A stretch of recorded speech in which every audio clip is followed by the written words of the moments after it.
Wom se dwumadie ma nimdia ebeboa wapomdensem ho nemum enye nsiana mu se obehu doctor na wapomdenhwefo ebehia se obegye akwankyere ewo doctor ana wapomdenhwefo ho wo bibia efa wapomdensem ho se wo de wo pe ne wa wakwankyere bibia ebema wapomden ho atochema wona o hyehye dwumadie enni ho fo bia mema akwa baba rede full health so edina ne adwoa kwanedu enne ye to snoring enkromhwa eso na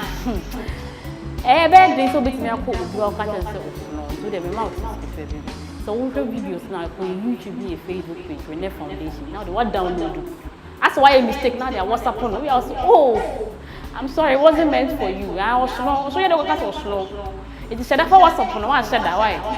na yen to and ye hwa niema ye bitma ye wofia ya ho niema kekeke bitma ye e dia control snoring medical can say so any disease or infection that is related to the nose the throat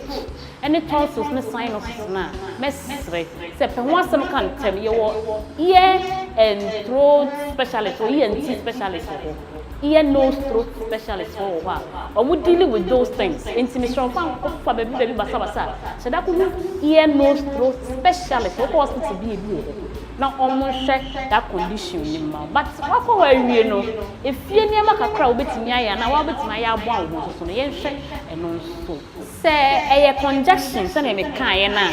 ana se nhunum na esisi kakra dia onya cold kakra onya flu kakra akwaji treatment awie no nasal drops betimi de no eyi na ediso ehunu no betimi ayisu enu bi betimi abo ana se ye olive oil ya virgin olive oil pacho for one drop me say one o bibini no be ntu one drop pe paso so ohini mu eno so betimi aboa kakra snoring is so ye fa bibi cumin seed black seed ye black seed ya mo bo hu de rubber be Ghana ha wo de unni bebe to bia share screen to Facebook and email address just give me a short message say wo pe bi kwan kra metime ahwe aboa onti cumin seed oil ne oil na make obetime de kakra abu so de mu na one nom an hour before bedtime cumin seed no natural remedy and it has properties kakra bi wo ma etimi eboa to control snoring so cumin seed oil can also help in the way the one motor black seed ne me so ma mo dwa mo nya na mo fa me portion emre me why na mitimi nya advert ma mo free sa ma mo fa mo apart from black seed oil no obetimi afa black cumin nankasa black seed nankasa obafa atre no be emu na wafa golden bamboo eno so de open bi ato just messages on Facebook Rene Foundation and answer email us we will help to source it for you na what the I feel ebia sachet you know into sachet you know afra no one na what training so na what stone so na what the work akra bi afra ntu fa bele cap na hwe ba ko na the work akra bi nkola to ne didi de kakra bi afra na one emre na sa na abeda wada eno so no ade ba ko natural medicine no say ye nya na one day then 1 day 2 days we yet to consistency na ayo results amount yes awa ahahan bi e fa ne search wo de misu hia bi just message me search leaves unya ne dry one and na say fresh na benya ba dry no bi benya ne ka food stores ni unya search leaves na no so wo de usuo kakra anoma na when you wo de agago e ka se gago la wo de gu mini no e krrr wo sa we na so do mini search awo antiseptic properties kakra wo eko minimum money and then it has its own way of decongesting the throat and taking care of any infections in poor why you can take care of it that is when doctor ama treat you strictly on tonsillitis and infections you can gargle with sage leaves and soap another remedy is to your almond aborinkati abofunkati ya na yisusa na yakotete no ha eno no unya na bana eno no mufa 5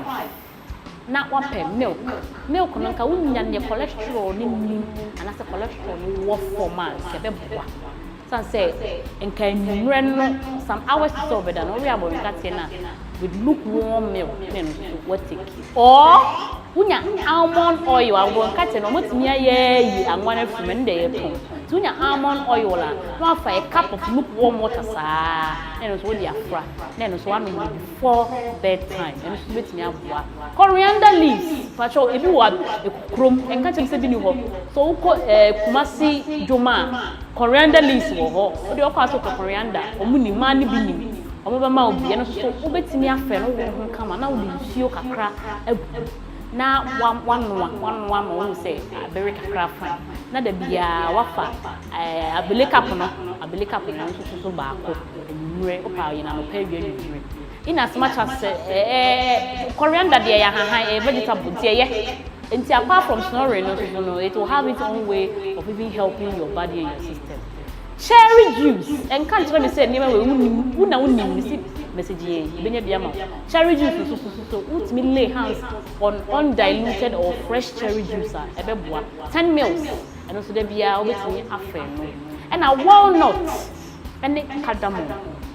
and also obetimi are eya aba be ye se na hu picture na and so ori a walnut and cardamom and also chew daily when intentum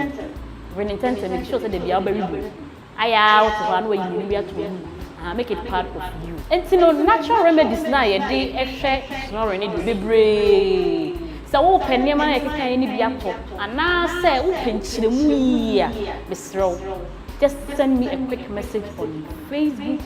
or on our email addresses and I'll get back to you. So what's my phone number now fra me ye do na me pa da senne ye bet to us bibia che wadwena pacho from me edina ne adwa on it kai say wa pomode free wa